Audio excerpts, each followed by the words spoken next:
Usione mwenzako anapitia majaribu uwaze aseme hey, na kwa kuna takiri mgenda mkanisa mwata Mungu atikoliera njoo maana na jaribu. Hapana, jaribu linapokuja kwa mtu amina formule ni muda tu mpaka upitie na unapita.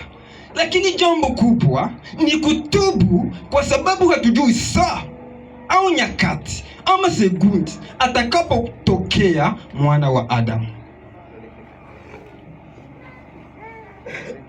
Mungu bado anatoa nafasi ya kutubu.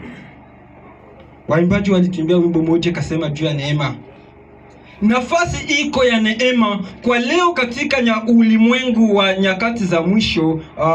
Elimu ya siku za mwisho inatuambia ya kwamba tunaishi nyakati za ziada, temps additionnel. Tuko katika nyakati za ziada ambazo hatujui itakuwa ni kufumba na kufumbua. Mwana wa Adamu atajitokeza. Ndio maana neno linakwambia afadhali utubu leo ili kesho usiseme ningekuwa najua. Ni kwa sababu wengi wetu kanisani leo. Ninaposema wengi wetu kanisani leo, sisemi kanisa la Sepene, nasema kanisa la Mungu katika ulimwengu mzima. Wale wote ambao wameamini Yesu Kristo ndilo kanisa. Akiona huyu iko naenda nafanya hivi, naye anajifunza naye kwenda hivi, mwacha ende vile, juu ya nini iko naenda vile. Wewe nyoroka, wewe uende hivi. Pastere vile iko nashinda nasema vile, mie vile kanisa mwache na bumbea yake. Mwache na bumbea yake, batajuana na nani aliyemuumba.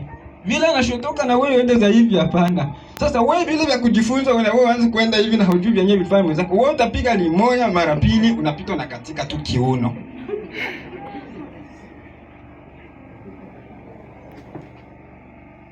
Juu ya nini tutubu leo ili kesho tusilaumike? Kwa sababu huu muda wa neema sio wa milele, ni kitambo tu.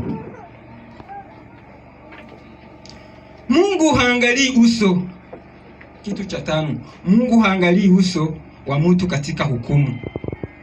Barua ya kwanza ya Petro kwa watu wote 1:17.